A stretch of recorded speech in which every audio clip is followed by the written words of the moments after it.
কট্টর হিন্দুত্ববাদ আর তথাকথিত মোদি ম্যাজিককে কাজে লাগিয়ে টানা এক দশক ভারতে একদলীয় শাসন চর্চা করে আসছে বিজেপি। তবে 18তম লোকসভা নির্বাচনের ফলে এবারের একক সংখ্যাগরিষ্ঠতা হারিয়েছে মোদির দল, যেখানে 2019 সালে বিজেপি একাই পেয়েছিল 303 আসন।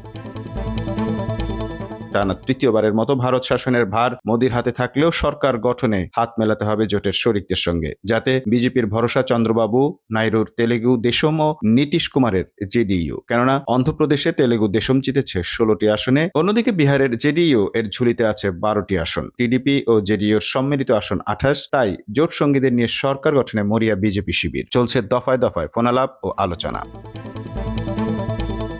বিজেপির এই জোট শরিকদের বাগিয়ে নেওয়ার চেষ্টা চালিয়ে যাচ্ছে কংগ্রেস ও ইন্ডিয়া জোটও। আর এ কাজের দায়িত্ব পড়েছে কংগ্রেস সভাপতি মল্লিকার্জুন খাড়গে, মহারাষ্ট্রের এনসিপি নেতা শরদ পাওয়ার ও তৃণমূল নেত্রী মমতা বন্দ্যোপাধ্যায়ের কাঁধে। জানা যায়, নীতিশ কুমারকে উপপ্রধানমন্ত্রী হওয়ার প্রস্তাব দিয়েছে India alliance.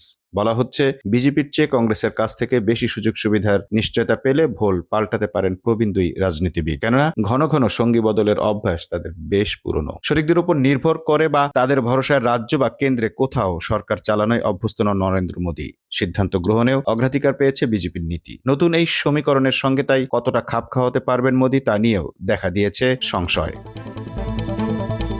Mamun Mahfuz, time news desk.